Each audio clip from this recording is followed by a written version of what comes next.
In the early 1990s, Escobar was at the very center of the Colombian cartel wars. For 10 years, his empire controlled a significant portion of the global criminal market.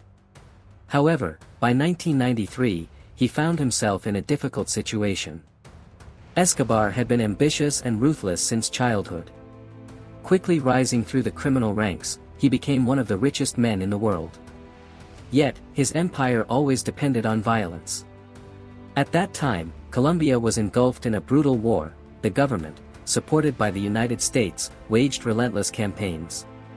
Escobar tried to maintain his power, but the government was gradually gaining strength. One of Pablo's main goals was to achieve the adoption of a new constitution that effectively excluded the extradition of Colombian citizens to the United States. Extradition was his greatest threat. The American authorities persistently demanded his surrender, intending to hold him accountable for numerous crimes. For Escobar, the prospect of being extradited to the U.S. meant inevitable life imprisonment. Escobar used his financial and political resources to resist this by all possible means. In an attempt to strengthen his position, he even offered to pay off Colombia's national debt in exchange for ending his persecution. However, the Colombian government refused. Tensions grew both inside the country and on the international stage. In 1989, his men organized an assassination attempt on the future president, Cesar Gaviria. This caused international outrage and only increased pressure on the government. In response, the state launched a large-scale campaign against criminal organizations, including the use of armed forces. Escobar also faced internal problems. His closest allies began to turn away from him, the cartels started to compete, and his family was placed in danger.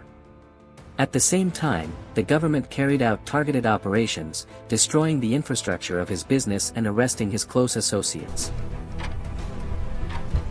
The once powerful and influential criminal was now under immense pressure. His business suffered major losses due to police raids, but the greatest threat remained extradition to the United States. In 1991, with the adoption of the new constitution, everything changed. The extradition of Colombian citizens to other countries was now prohibited. This became Escobar's long-awaited opportunity that he offered a deal, voluntary surrender to the authorities in exchange for guarantees that he would not be extradited to the United States. Escobar understood that this was his only chance to avoid life imprisonment in the U.S. and to maintain control over the cartel.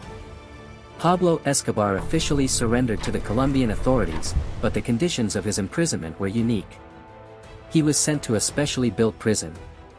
This prison was located in a picturesque area on the outskirts of Medellin. It was literally created under Escobar's own supervision. On its territory were luxurious apartments, a private gym, a soccer field, and a bar. Escobar lived in comfort, surrounded by his people and servants. At first glance, such an arrangement looked like a compromise beneficial to all parties. Escobar avoided extradition, and the Colombian government could declare his arrest as a victory in the fight against criminal organizations. However, in reality, Pablo continued to run his cartel from prison. He remained in contact with the outside world through trusted intermediaries, continued to control cash flows, and made key decisions for the development of the business. For him, this prison was not so much a punishment as a convenient shelter from the outside world, where he could enjoy comfort and safety. However, his decision to surrender was not without consequences. Inside the cartel, disagreements began to grow. Many of his partners felt betrayed and feared that such a decision would undermine their positions. Influential figures began to doubt whether Pablo could effectively manage his business while in prison. His family also suffered from this decision. Although he managed to provide them with relative safety, rival forces and enemies continued to exert pressure. His wife and children were under constant threat of attack or arrest. Escobar realized that his family had now become vulnerable. The government of Colombia, despite the apparent success, was also not completely satisfied. Although Pablo was in prison, his living conditions caused public outrage and called into question the authority of the state. Many believed that the government had made too many concessions. The dissatisfaction was especially sharp on the part of the United States, which could not accept that a man responsible for numerous crimes continued to run his business and avoid justice. For them, Escobar's surrender under such conditions was a defeat, since they had insisted on his extradition. But everything changed in 1992, when Pablo decided to escape. Escobar's escape from prison became the culmination of his confrontation with the state. The Colombian government, under pressure from the United States and public discontent, began to review the conditions of his imprisonment. Within a year after his surrender, it became clear that the prison was more like a residence than a place of punishment. Orders for the elimination of rivals continued to come from there, and Escobar's influence remained, although weakened. As a result, the Colombian government decided that such a situation was unacceptable. The idea arose to transfer Pablo to a more secure prison that would truly limit his capabilities. Pablo learned about the government's plans, and for him, this was a serious threat. If he were transferred to an ordinary prison, he would lose control over his business and become vulnerable to competitors.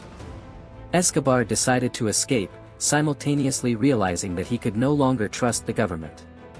Pablo began to think about a plan. His personal security guards, who worked for him even in prison, helped him. He had prepared escape routes and contacts in advance in case of emergency. His closest associates on the outside supported the plan, understanding that if their leader ended up in a real prison, the entire Medellin cartel empire could collapse. Everyone soon learned that government forces were already preparing for his transfer. Then Escobar easily bypassed all security measures and escaped. It was a demonstration of how weak the measures of his control had been. The Colombian government found itself in a humiliating position. Their most high-profile arrest turned into an escape. The United States, in turn, further tightened its demands to capture Escobar. An international manhunt for Pablo was announced, involving both the Colombian armed forces and American intelligence agencies. Competing cartels began to act actively against him. They made secret arrangements with the Americans, providing information about his whereabouts and movements. For the United States, this became a profitable alliance in exchange for weakening the Medellin cartel. Pablo now had to find a safe refuge for himself and his family. One of his main goals was Germany. This decision was not accidental. Escobar hoped that a European country could grant him political asylum.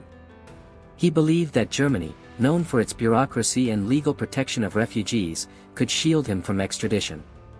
However, the German authorities refused him. Then it became clear to Escobar that even on the international stage, he no longer had any support. Therefore, he had to look for other ways to survive. His family found themselves in an extremely dangerous situation. His wife and children were forced to hide, moving between various countries and living under constant threat. Repeated attempts to ensure their safety through bribing officials ended in failure. The family became his weak point, and his enemies quickly realized this. After the escape, Escobar began to hide in various secret places around Medellin. He hid in houses, constantly changing locations. Both the Colombian military and American agents were hunting him. Now he was forced to live as a fugitive, constantly in fear and tension. His life had changed drastically. There were no more. The escape from prison marked the beginning of Escobar's downfall. With each passing week, he lost more control over his empire, while his enemies increased their pressure. Competitors, using U.S. support, strengthened their positions, and the Medellin cartel gradually weakened. Escobar found himself alone, without reliable allies and under the threat of imminent arrest. And then, a year passed. Pablo Escobar celebrated his 44th birthday. But this time, it was not a celebration, it was a day filled with loneliness. Since his escape from prison, his life had completely changed. Escobar had settled on the outskirts of Medellin, in one of his last hideouts, hidden among local streets. Pablo had few resources left, and he was on the verge of both physical and emotional exhaustion. The family he had always valued so deeply was now under strict surveillance by the Colombian authorities and U.S. intelligence services. Contacting them was deadly dangerous. Nevertheless, for Escobar, his family always remained the top priority. Despite the risks, he tried to find ways to communicate with them. In the morning, Pablo woke up anxious. His sleep had been shallow, and every rustle or sound outside the window triggered uneasy thoughts that he would soon be found. Over the past several months, the hunt for him had intensified. The authorities were targeting everyone even remotely connected to Escobar. The CIA had become actively involved in the operation, increasing surveillance of all communications, especially phone calls that could lead to his discovery. During the first half of the day, Pablo, as usual, kept moving between his safe houses. He avoided using vehicles so as not to attract attention. By 11 a.m., Pablo settled in one of his hideouts, where he planned to call his family. On his birthday, he wanted at least to hear the voices of his loved ones. Pablo picked up the phone, knowing that the line could be tapped, but the desire to hear his children's voices When Pablo made the call, he spoke quietly, avoiding long conversations and using coded words. Escobar struggled to contain his emotions. He asked about the children and tried to comfort them, but the conversation lasted only a few minutes. That moment was especially painful for him. He realized he would never again see his family or spend a birthday with them. The information about the phone call reached the intelligence services. They learned that Pablo was still in Medellin and immediately intensified the operation to find him. Colombian military forces, together with American agents, began concentrating their efforts in the city. However, they still did not have precise information about his exact location. At that moment, Escobar was in extreme tension. He understood that today, he was being actively tracked. Around 5 p.m., he decided to move to another hideout. Every time Pablo moved around the city, he risked being spotted, but staying in one place was even more dangerous. Escobar decided to call his family again. His last hope was to convince them to leave Colombia and start a new life in another country. He knew that abroad, they might find refuge, but his pride and sense of belonging to Medellin did not allow him to abandon his homeland. When Escobar made the call, the signal was intercepted by the police. Rapid response teams immediately began the localization process. The operation was conducted with caution. It was important not only to determine Escobar's location precisely but also to prevent him from escaping. During the following hours, units of the Colombian military prepared for the decisive raid. At the same time, American agents transmitted data based on the outgoing call. The intelligence services tried to prevent information leaks, since Escobar still had allies capable of warning him about the approaching threat. At that time, Escobar had no idea that the police were already nearby. His entourage consisted of several bodyguards he had known for many years. At 11 o'clock in the morning, he tried again to call his family, and it was this call that became fatal.